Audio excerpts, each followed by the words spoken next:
Hello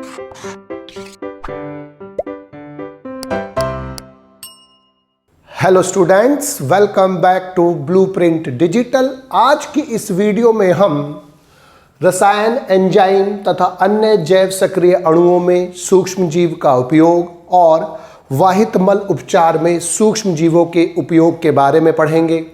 video को start करने से पहले हमारे चैनल को सब्सक्राइब करें और बेल आइकन दबाना न भूलें, जिससे हमारे लेटेस्ट वीडियोस की नोटिफिकेशन आपको प्राप्त होती रहे। अब हम आज के टॉपिक पर आते हैं। जो सूक्ष्म जीव होते हैं, कुछ विशेष प्रकार के रसायनों जैसे कार्बनिक अम्ल, अल्कोहल, एंजाइम आदि के व्यावसायिक यानी कि कमर्शियल उत्पादन और औद्योगिक यानी कि इंडस्ट्रियल उत्पादन में यूज़ होते हैं और बहुत बड़े पैमाने पर यूज़ होते हैं। अनेक सूक्ष्म जीवों से हमें अनेक पदार्थ प्राप्त होते हैं। तो इसमें हम 3 हेडिंग्स में पढ़ेंगे। सूक्ष्म जीवों द्वारा कार्बनिक अम्ल का प्राप्ति यानी कि सूक्ष्म जीवों द्वारा उत्पन्न कार्बनिक अम्ल, दूसरा एंजाइम्स और तीसरा जैव सक्रिय अणु यानी कि बायो एक्टिव मॉलिक्यूल। सूक्ष्म जीवों द्वारा उत्पन्न कार्बनिक अम्ल में सबसे पहला है सिट्रिक अम्ल। जो सिट्रिक अम्ल होता है, इसका निर्माण ईस्ट के द्वारा भी होता है, लेकिन मुख्यतः ये एस्परजिलस नाइगर नामक कवक से प्राप्त होता है। इसके लिए सुक्रोज का यूज किया जा रहा है। सुक्रोज से एस्परजिलस नाइगर के द्वारा सिट्रिक अम्ल का निर्माण किया जाता है और इसके वायवीय किण्वन द्वारा किया था। और एस्परजिलस नाइगर में जो यूज होता है वो होता क्या है? वायवीय किण्वन होता है।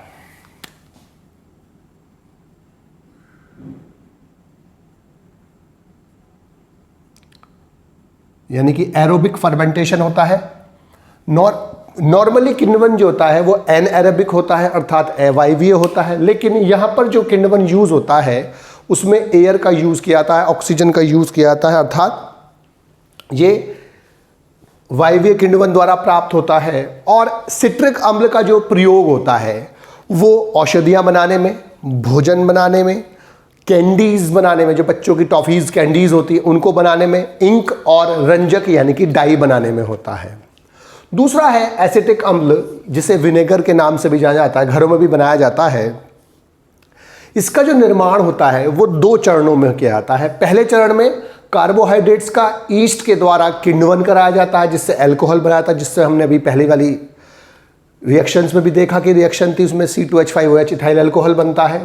और दूसरे स्टेप में जो अल्कोहल होता है उसका एसिटोबैक्टर एसिटी जो कवक है उसके द्वारा वायवीय ऑक्सीकरण कराया जाता है, जिससे अल्कोहल से एसिटिक अम्ल का निर्माण होता है।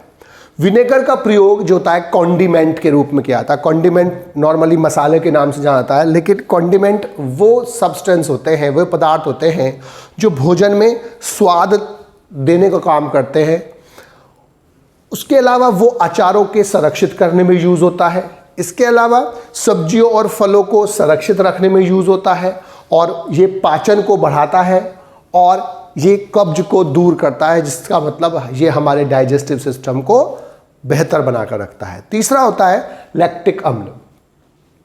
लैक्टिक अम्ल जीवाणु की क्रिया द्वारा प्राप्त होने वाला पहला अम्ल था। इसका जो निर्माण होता है वो कॉर्न मड यानी कि जो मक्का होता है उसका जो स्टार्च होता है, मोलेसिस अथवा वी से। वे जो होता है जब पनीर बनाया जाता है तो पनीर बनाते समय जो ठोस पदार्थ रह जाता है, दूध में से निकलता है, वो पनीर कहलाता है। और जो उसका लिक्विड बचता है उसे हम वी बोलते हैं, उसमें शुगर प्रेजेंट होती है। मोलेसिस क्या होता है कि जब गन्ने के रस से शुगर बनाई जाती है यानी कि चीनी बनाई जाती है, उसके बनाते समय जो शेष रस बचता है उसमें से निकालने के बाद, जिसे सामान्य भाषा में शीरा बोल देते हैं, उसको हम मोलेसिस बोलते हैं। तो उस मोलेसिस में भी लगभग 30% के आसपास शुगर होती है। जो वी होता है, जो पनीर का नीचे निकला होता है, उसमें भी शुगर होती है। और कॉर्न मड में तो स्टार्च है ही है। तो इन कॉर्न मड या मोलेसिस या वी का प्रयोग करते हैं और लैक्टोबैसिलस बुल्गैरिकस अथवा स्ट्रेप्टोकोकस लैक्टिस नामक बैक्टीरिया का प्रयोग करते हुए इनसे लैक्टिक एसिड का निर्माण किया जाता है। ब्यूटारिक अम्ल जो होता है जीवाणु क्लॉस्ट्रीडियम ब्यूटाइलिकम से प्राप्त होता है। सेकंड है एंजाइम। एंजाइम क्या होते हैं कि एंजाइम बायोकैटालिस्ट्स होते हैं, विकर बोलते हैं इनको हिंदी में। तो जो एंजाइम्स होते हैं वो बायोकैटालिस्ट होते हैं, अर्थात वो मुख्यतः प्रोटीन के बने कोलाइडियल पदार्थ होते हैं जो मनुष्य तथा अन्य जीवों के बॉडी के अंदर उत्पन्न होते हैं, और वो किसी भी केमिकल रिएक्शन को उत्प्रेरित करते हैं, कैटालाइज करते हैं बिना खुद खर्च हुए। और एंजाइम काम करते समय कैसे करता है कि वो उस केमिकल रिएक्शन के लिए जो एक्टिवेशन एनर्जी होती है, सक्रियण ऊर्जा, उसको कम कर देते हैं। नॉर्मली कोई भी रिएक्शन हो, चाहे वो एक्सोथर्मिक रिएक्शन हो, चाहे वो एंडोथर्मिक रिएक्शन हो जिसमें एनर्जी यूज होती है, एंडोथर्मिक जिसमें एनर्जी निकलती है वो एक्सोथर्मिक, तो कोई सी भी रिएक्शन हो, सभी रिएक्शंस को स्टार्ट करने के लिए, बॉन्ड्स को तोड़ने, रीअरेंजमेंट करने के लिए एक इनिशियल एनर्जी, इनिशियल यानी कि प्रारंभिक ऊर्जा की आवश्यकता होती है। उसको हम बोलते हैं एक्टिवेशन एनर्जी, और विदाउट एक्टिवेशन एनर्जी कोई भी रिएक्शन नहीं हो सकती। तो एक्टिवेशन एनर्जी को वो कम कर देते हैं। तो प्रोटीन्स नॉर्मली प्रोटीन्स के बने होते हैं, केवल राइबोजाइम ऐसे एंजाइम होते हैं जो आरएनए के बने होते हैं, अन्यथा सारे एंजाइम प्रोटीन के बने होते हैं। तो एंजाइम्स यानी कि विकर क्या होते हैं, जीवों के शरीर में उत्पन्न होने वाले बायोकैटालिस्ट होते हैं, जैव उत्प्रेरक होते हैं जो प्रोटीन के बने होते हैं, कोलाइडियल अवस्था में होते हैं, और बिना यूज हुए वो रासायनिक क्रियाओं को उत्प्रेरित करते हैं। और करते कैसे हैं, वो उन रिएक्शन के लिए जो एक्टिवेशन एनर्जी है उसको कम कर देते हैं। अनेक एंजाइम्स जो होते हैं वो माइक्रो ऑर्गेनिज्म से, सूक्ष्म जीवों से प्राप्त होते हैं। पहला है प्रोटीएजेस। ये जीवाणु एस्परजिलस ओराइजियाई मतलब जीवाणु एस्परजिलस ओराइजियाई और बैसिलस सबटिलिस जैसे जीवाणुओं से प्राप्त होती है। और जो बैसिलस लाइकेनोफॉर्मिस है इससे भी ये प्राप्त होती है। और इसका जो यूज होता है वो डिटर्जेंट्स के निर्माण में होता है, प्रोटीन के जो दाग होते हैं उनको हटाने में, फलों के रस को साफ करने में यूज होता है। दूसरा जो पैक्टिनेज एंजाइम है उसका जो निर्माण होता है वो बिस्कोलेर्मिस फ्लूवो नामक कवक से होता है। और इसका जो प्रयोग होता है वो इसके साथ यानी कि प्रोटीएजेस एंजाइम के साथ अब जूसों को साफ करने में होता है। और इसका प्रयोग रेशे प्राप्त करने में यानी कि रेटिंग ऑफ फाइबर्स से भी होता है। रेशे प्राप्त करने का मतलब जैसे पटसन होता है, जूट होता है, उसमें कोमल ऊतकों से फाइबर्स यानी कि रेशों को पृथक करना रेटिंग ऑफ फाइबर्स कहलाता है। इसके बाद थर्ड जो एंजाइम है वो है स्ट्रेप्टोकाइनेज। ये स्ट्रेप्टोकोकस नामक जीवाणु से प्राप्त होता है। इसको टिश्यू प्लाज्मिनोजेन एक्टिवेटर टीपीए भी कहते हैं। इसमें फिब्रिनोलाइटिक प्रभाव होता है। फिब्रिनोलाइटिक प्रभाव से मतलब क्या है कि ये रोगियों के रक्त वाहिकाओं में, ब्लड वेसल्स में थक्का यानी कि जो क्लॉट होता है उसको हटाने के लिए काम करता है। और ये थक्का स्फोटन यानी कि उसको हटाने का काम, तोड़ने का काम करता है। इसीलिए इसका यूज होता है हृदयघात के अग्रग मायोकार्डियल इन्फ्रैक्शन में यूज होता है। यानी कि जो हृदयघात होता है, मायोकार्डियल इन्फ्रैक्शन जिसे आम भाषा में हार्ट अटैक भी बोल देते हैं, उसमें यूज़ होता है क्योंकि ये ब्लड वेसल्स के अंदर उपस्थित जो ब्लड का थक्का होता है, ब्लड का क्लॉट होता है, उसको हटाने का काम करता है। तीसरे हैं जैव सक्रिय अणु यानी कि बायोएक्टिव मॉलिक्यूल। दो बायोएक्टिव मॉलिक्यूल माइक्रो ऑर्गेनिज्म से प्राप्त होते हैं। पहला है साइक्लोस्पोरिन ए, और साइक्लोस्पोरिन ए जो होता है वो एक कवक होता है, ट्राइकोडर्मा पॉलीस्पोरम, इससे प्राप्त होता है। जो साइक्लोस्पोरिन ए है वो एक इम्यूनोसप्रेसिव यानी कि इम्यूनोसप्रेसिव का मतलब होता है, इम्यूनो मतलब हमारा प्रतिरक्षा तंत्र में, सुप्रेसिव का मतलब होता है कम करने वाला। तो ये इम्यूनोसप्रेसिव पदार्थ की तरह काम करता है, अर्थात हमारे प्रतिरक्षा तंत्र के कार्य को कम करता है, उसकी एक्टिविटी को, क्रियाविधि को कम करता है। इसीलिए इसका यूज अंग प्रत्यारोपण, माना किसी का कोई अंग खराब हो जाता है उसको प्रत्यारोपित करना होता है, उसको ट्रांसफर करना होता है। ऑर्गन ट्रांसप्लांटेशन के समय प्रतिरक्षा तंत्र को निष्क्रिय करने में या कम कार्य करने में यूज होता है, जिससे उसका जो रिजेक्शन होता है ऑर्गन का वो कम होने के चांस हो जाते हैं। दवाइयों की सहायता से इम्यून सिस्टम कम काम करता है इस साइक्लोस्पोरिन ए की द्वारा, जिससे वो जो ऑर्गन उसने लिया है और ऑर्गेनिज्म में जो ट्रांसफर किया गया उसका रिजेक्शन के चांस कम हो जाए। नेक्स्ट है इसमें सेकंड स्टैटिन्स। इसका जो निर्माण होता है वो मोनास्कस परप्यूरस नामक कवक से होता है। ये स्टैटिन कोलेस्ट्रॉल के निर्माण के लिए जो उत्तरदायी एंजाइम होता है, यानी कि जो एंजाइम कोलेस्ट्रॉल के निर्माण में यूज होता है उसके लिए ये स्पर्धात्मक संदमक यानी कि कॉम्पिटिटिव इनहिबिटर की तरह काम करता है, अर्थात उससे कंपटीशन करता है और कंपटीशन करने से ये उसके निर्माण को कम करता है और ये इसीलिए रक्त में कोलेस्ट्रॉल की जो स्तर होता है उसको कम करने में यूज होता है। तो जो साइक्लोस्पोरिन ए है वो ट्राइकोडर्मा पॉलीस्पोरम से प्राप्त होती है, इंपॉर्टेंट है ये, और ये इम्यूनोसुप्रेसिव होती है। इसीलिए अंग प्रत्यारोपण से पहले और अंग प्रत्यारोपण के बाद इसको हमारे प्रतिरक्षा तंत्र इम्यून सिस्टम को निष्क्रिय करने के लिए यूज होता है, जिससे उसका रिजेक्शन ना हो ऑर्गन का। स्टैटिन मोनास्कस परप्यूरस नामक कवक से प्राप्त होती है और ये कोलेस्ट्रॉल का जो एंजाइम होता है, जो कोलेस्ट्रॉल संश्लेषण के लिए एंजाइम होता है, उसके लिए ये स्पर्धात्मक संदमक का काम करता है, यानी कि कॉम्पिटिटिव इनहिबिटर की तरह काम करता है और उसके निर्माण को कम कर देता है। इसीलिए ये रक्त में कोलेस्ट्रॉल की मात्रा कम करने के लिए यूज़ किया जाता है। जो हार्ट अटैक या हाइपरटेंशन के मरीज होते हैं उनके लिए भी ये यूज़ किया जाता है, जिससे उनके बॉडी के अंदर कोलेस्ट्रॉल की मात्रा कम रहे, निश्चित रहे और कांस्टेंट बनी रहे।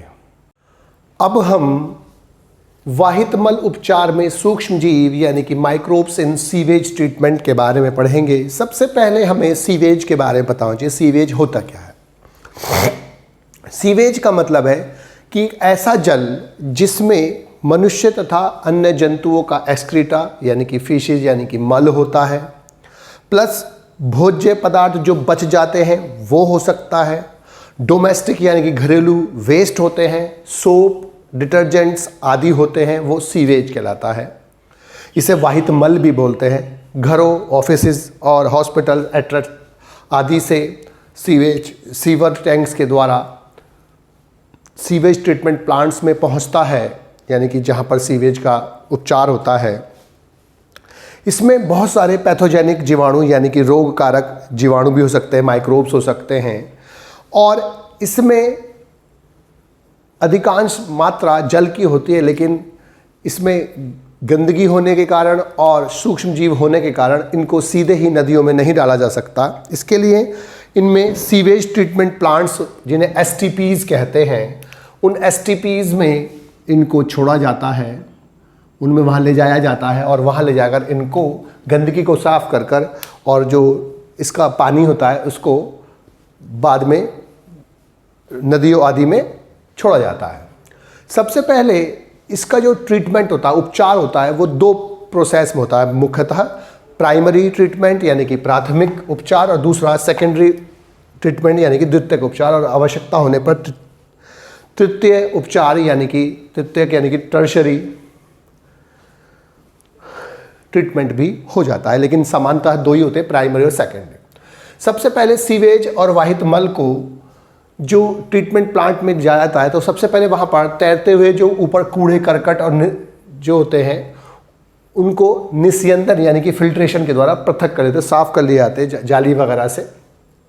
इसके बाद जो उसमें ग्रिट, मृदा और छोटे छोटे कण होते हैं उनको अवसादन यानी कि सेडिमेंटेशन के द्वारा अलग कर लिया जाता है, पृथक कर। सेडिमेंटेशन का मतलब होता है नीचे बैठने होता है, नीचे बैठ जाते हैं। अब जो बारीक कण होते हैं उन्हें प्राथमिक स्लज के रूप में नीचे बैठा दिया जाता है, यानी कि जो बारीक कण होते हैं वो नीचे बैठ जाते हैं प्राइमरी स्लज के रूप में, और जो बाहर पानी निकलता है उसमें से, चैम्बर में से, उसे हम बोलते हैं प्लावी बहिस्राव यानी कि सुपरनिटेंट इफ्लुएंट।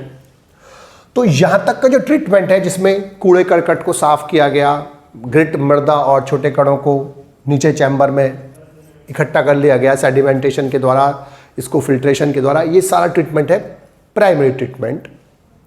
इसके बाद जो इफ्लुएंट यानी कि बाह्य स्राव निकला है, इसको अब वायु संचालन या वातन टंकी यानी कि एरिएशन टैंक्स में डाला जाता है, पहुंचाया जाता है। नाम से चल रहा है एरिएशन का मतलब होता है एयर। तो इसमें तेजी से वायु प्रवाहित की जाती है और जिससे बाह्य स्राव को तेजी से घुमाया जाता है। अब इसमें घुमाने से क्या होगा कि जो इसके अंदर जो वेस्ट मटेरियल है वो अलग होने की कोशिश करेंगे और लाभकारी सूक्ष्म जीवों की यहाँ पर वृद्धि, क्योंकि एरोबिक कंडीशन में जो लाभकारी जीवाणु हैं, लाभकारी कवक हैं, उनकी वृद्धि होती है एयर के कारण। और इसे ऊर्णक फ्लॉक्स या ऊर्णक या फ्लॉक्स कहते हैं। फ्लॉक्स में क्या होता है, कवक तंतुओं तथा जीवाणुओं का समूह होता है, जिसमें कवक जो जाल होता है उन जाल के अंदर जीवाणु फंस जाते हैं। अब इससे बीओडी कम होती है। बीओडी होती क्या है, इसका नाम होता है बायोलॉजिकल ऑक्सीडेंट डिमांड। तो किसी भी प्रदूषित जल में जो 1 केजी ऑर्गेनिक मैटर होता है, 1 किलो ऑर्गेनिक मैटर होता है, उसको ऑक्सीडाइज करने के लिए, डिकम्पोज करने के लिए सूक्ष्म जीव जितनी ऑक्सीजन की मात्रा यूज करते हैं उसको हम बीओडी बायोलॉजिकल ऑक्सीजन डिमांड कहते हैं। जितना अधिक पॉल्यूटेड वाटर होगा, जितना प्रदूषित वाटर होगा, उसकी बीओडी उतनी ही ज़्यादा होगी। दूसरा होता है डीओ, डिजॉल्व ऑक्सीजन। किसी भी जल में जो जल की मात्रा घुली हुई होती है हम उसे डिजॉल्व ऑक्सीजन डीओ बोलते हैं। डीओ और बीओडी एक दूसरे के अपोजिट होते हैं। अगर किसी पानी में प्रदूषण ज़्यादा है तो बीओडी ज़्यादा होगी, डीओ कम हो जाएगी। और अगर पानी में प्रदूषण कम है तो डीओ ज़्यादा होगी और बीओडी कम होगी। तो जो माइक्रोब्स होते हैं वो इस बीओडी को कम करने के लिए वो ऑक्सीजन यूज़ करते हैं और ऑक्सीजन यूज़ करके जो वेस्ट मटेरियल है उनका डिकम्पोजिशन करते हैं, विघटन करते हैं, तोड़ते हैं उसको। तो अब धीमे धीमे जब सूक्ष्म जीव वृद्धि करते हैं वहाँ पर, तो जो यहाँ पर जो वेस्ट मटेरियल है, पानी के साथ जो वेस्ट मटेरियल आया हुआ है, उस वेस्ट मटेरियल का वो अब डिकम्पोजिशन करेंगे, विघटन करेंगे। विघटन करने से क्या होगा कि अब वेस्ट मटेरियल कम हो जाएगा और प्रदूषित पदार्थ कम होने से, प्रदूषण करने वाले पदार्थ कम होने से अब उसकी बीओडी कम होगी और इसकी बीओडी लगातार कम होती रहती है। और इसको जब बीओडी काफ़ी कम हो जाती है इसकी, अब इस इफ्लुएंट को, बहिस्राव को निस्सादन यानी कि सेटलिंग टैंक में भेज देते हैं। वहाँ पर फ्लॉक्स भारी होने के कारण नीचे बैठ जाते हैं। इससे प्रोसेस को अवसादन कहते हैं। फ्लॉक्स को अब संक्रमित आमपंक यानी कि एक्टिवेटेड स्लज कहते हैं और इस एक्टिवेटेड स्लज की थोड़ी सी मात्रा आरंभक या स्टार्टर या इनोकुलम के रूप में वातन टंकियों में भेजते रहते हैं, जिससे यहाँ पर जो ये जीवाणु है या जो सूक्ष्म जीव है, इनकी जो समष्टि है, इनकी जो जनसंख्या है, इनकी जो मात्रा है वो निश्चित बरकरार रहे, कम ना हो। अब जो यहाँ से शेष भाग बचता है फ्लॉक्स के हटने के बाद, यानी कि इफ्लुएंट का शेष भाग, अब उसको बड़े बड़े आमपंकपाचक यानी कि एरोबिक स्लग डाइजेस्टर्स में ले जाते हैं। वहाँ पर एनएरोबिक मिथेनोजेंस होते हैं। जो अब वेस्ट मटेरियल बचा हुआ है उसका अब वो फर्मेंटेशन करके बायोगैस प्रोड्यूस करते हैं और जो बायोगैस होती है उसको एनर्जी के रूप में यूज़ करते हैं। उनसे लाइट भी जलाई जा सकती है, उसको खाना भी पकाने में यूज़ किया जा सकता है। और जो बहिस्राव है, अगर जो अब उसको तित्त ट्रीटमेंट की आवश्यकता होती है तो तित्त ट्रीटमेंट के बाद उसको नदियों आदि में छोड़ दिया जाता है और अगर नहीं होती है तो यहाँ से ही जो बहिस्राव होता है उसको नदियों आदि में छोड़ दिया जाता है। ये सारा जो सिस्टम है यहाँ तक का, ये सेकेंडरी ट्रीटमेंट होता है। तो सबसे पहले सीवेज क्या होता है, जिसमें ह्यूमन यानी कि मनुष्य और अन्य जंतुओं का वाहित मल होता है, घर और हॉस्पिटल्स आदि के वेस्ट मटेरियल्स होते हैं, वेस्ट खाना होता है और सोप, डिटर्जेंट आदि जो होता है वो सब सीवेज कहलाता है। सीवेज को सीवेज ट्रीटमेंट प्लांट्स में भेजा जाता है सफाई के लिए, क्योंकि वो उसमें रोगजनक जीवाणु भी हो सकते हैं, रोगजनक माइक्रोब्स होते हैं, इसलिए इसको डायरेक्ट पानी में नहीं छोड़ा जाता, इसको पहले साफ़ करके तब छोड़ा जाता है। इसके लिए सीवेज ट्रीटमेंट प्लांट्स एसटीपीज में ले जाते हैं और वहाँ पर तैरते हुए और कूड़ा करकट को फिल्ट्रेशन यानी कि निस्यंदन द्वारा पृथक कर लिया जाता है और ग्रिट, मृदा और छोटे कणों को अवसादन यानी कि सेडिमेंटेशन द्वारा पृथक कर लिया जाता है। और जो बारीक कण होते हैं वो प्राथमिक स्लज के रूप में नीचे बैठ जाते हैं और जो शेष बाहर निकलता है जल, उसे हम बोलते हैं प्लावी बहिस्राव यानी कि सुपरनेटेंट एफ्लुएंट। यहाँ तक का जो ट्रीटमेंट होता है वो प्राथमिक ट्रीटमेंट कहलाता है, यानी कि प्राथमिक उपचार कहलाता है, प्राइमरी ट्रीटमेंट कहलाता है। इसके बाद जो इफ्लुएंट आया है उसको वायु संचालन और वातन टंकियों में भेजा जाता है, एरिएशन टैंक में भेजा जाता है, जहाँ पर तेजी से वायु प्रवाहित की जाती है और बहिस्राव को वहाँ घुमाया जाता है। इससे लाभकारी सूक्ष्म जीवों की वृद्धि होगी, क्योंकि अब ऑर्गेनिक मैटर जो इसमें वेस्ट मटेरियल आया वो उसको यूज़ करेंगे, अपनी संख्या बढ़ाएंगे और उसको डिकम्पोज करेंगे। और लाभकारी जो सूक्ष्म जीवों का जो ग्रुप बनता है उसे ऊनक या फ्लॉक्स कहते हैं। फ्लॉक्स में जो कवक तंतु होते हैं उनके जो जाल बन जाता है, माइसीलियम जो होते हैं उनके, उनमें जीवाणु फंस जाते हैं, उसको फ्लॉक्स कहते हैं। अब फ्लॉक्स BO2 के कम करते हैं, यानी कि बायोलॉजिकल ऑक्सीजन डिमांड जो है उसको कम करते हैं। अब जो डिमांड कम होने के बाद अब धीमे धीमे क्या होगा कि BOD कम होती रहेगी। तो अब BOD होती क्या है, 1 kg जो ऑर्गेनिक वेस्ट है उसको डिकम्पोज करने के लिए जो सूक्ष्म जीव ऑक्सीजन की मात्रा यूज़ करते हैं वो BOD कहलाती है। प्रदूषित जल की BOD ज़्यादा होती है और स्वच्छ जल की BOD कम होती है। तो जैसे जैसे BOD कम होती रहेगी, इसका मतलब जो वेस्ट मटेरियल है वो धीमे धीमे कम हो रहे हैं। अब जो इफ्लुएंट है उसको निस्सादन यानी कि सेटलिंग टैंक में भेजते हैं, वहाँ पर फ्लॉक्स भारी होने के कारण नीचे बैठ जाते हैं। इसको एक्टिवेटेड स्लज कहते हैं और एक्टिवेटेड स्लज की थोड़ी सी मात्रा वातन टंकियों में, एरिएशन टैंक में भेज दी जाती है, जिससे वहाँ पर जो सूक्ष्म जीव है उनकी जो मात्रा है, उनकी जो जनसंख्या है, समष्टि बरकरार रहे। जो यहाँ से शेष भाग बचता है फ्लॉक्स निकलने के बाद, अब उसको बड़े बड़े अवायवीय आमपंख पाचक यानी कि एनारोबिक स्लग डाइजेस्टर्स में भेजते हैं। वहाँ पर टैंक में एनारोबिक मिथेनोजेंस बैक्टीरिया होते हैं, मतलब मोनेरन से प्रोकैरियोट से ही हैं, और वहाँ पर ये बायोगैस का निर्माण करते हैं। बायोगैस का यूज़ एनर्जी में और अन्य कामों में किया सकता है। अब जो वेस्ट मटेरियल निकलने के बाद अब जो इफ्लुएंट बचा है, बहिस्राव बचा है, उसको अगर तृतीय उपचार की आवश्यकता होती है उसे टर्शियरी ट्रीटमेंट में भेजते हैं, और आवश्यकता नहीं होती है तो उसको सीधे ही अब नदियों आदि में छोड़ दिया जाता है। इससे उसकी जो गंदगी होती है वो साफ़ हो चुकी होती है। यहाँ तक का जो ट्रीटमेंट है वो सेकेंडरी ट्रीटमेंट कहलाता है, और अब वो आगे जाकर नदियों आदि में पॉल्यूशन नहीं करेगा, उसमें हानिकारक बैक्टीरिया आदि नहीं होंगे, जिससे वो अब जीवों में रोग उत्पन्न नहीं कर पाएगा। बच्चों, आज की इस वीडियो में बस हम इतना ही पढ़ेंगे। हमारी इस वीडियो को आप लाइक करें और अपने दोस्तों के साथ शेयर करें। यदि आपका कोई डाउट है तो आप हमें कमेंट करके बता सकते हैं। इस अध्याय को और अच्छे से पढ़ने और समझने के लिए आप चित्रा प्रकाशन की बुक एक्टिव जीव विज्ञान की सहायता भी ले सकते हैं।